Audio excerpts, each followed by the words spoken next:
Sinabi sa kanya ni Elias, "Huwag kang mag-alala, pumunta ka na at gawin mo ang iyong sinabi.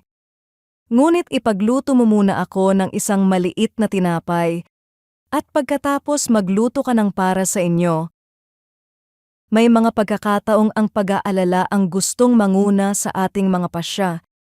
Kapag tila kulang ang ating hawak o hindi natin alam kung ano ang mangyayari bukas, natural na gusto nating panghawakan ang natitira at humanap ng sariling kasiguruhan. Madalas, mas malakas ang boses ng ating pangamba kaysa sa paanyaya ng Diyos na sumunod.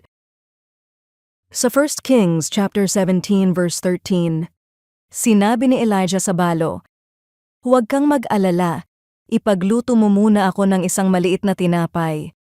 Sa gitna ng matinding taggutom at sa kabila ng kakaunti niyang harina at langis, hindi muna inalis ng Diyos ang kanyang kakulangan. Sa halip, inanyayahan muna niya siyang huwag magpadala sa pag-aalala at gumawa ng isang hakbang ng pagsunod. Bago pa man niya makita ang paglalaan ng Diyos, tinawag muna siyang makinig sa kanyang salita. Hindi na lalayo rito ang ating buhay. May mga pagkakataong ang pag-aalala ay nais ding magdikta ng ating mga pasya.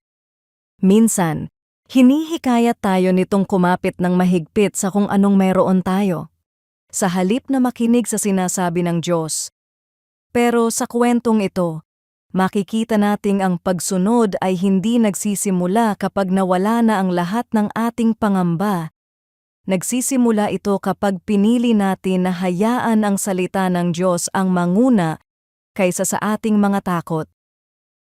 Hindi laging agad binabago ng Diyos ang ating sitwasyon, ngunit habang pinipili nating sumunod sa Kanya, unti-unti niyang binabago ang ating puso. Ang pag-aalala ay hindi na ang may huling salita. Ang kanyang salita ang nagiging gabay sa bawat hakbang ng ating pagsunod. Panginoon, patawarin mo ako sa mga panahong mas pinapakinggan ko ang aking mga takot kaysa sa iyong salita. Kapag nahaharap ako sa mga pasyang mahirap gawin, naway ang iyong salita ang manguna sa aking puso at hindi ang aking pangamba.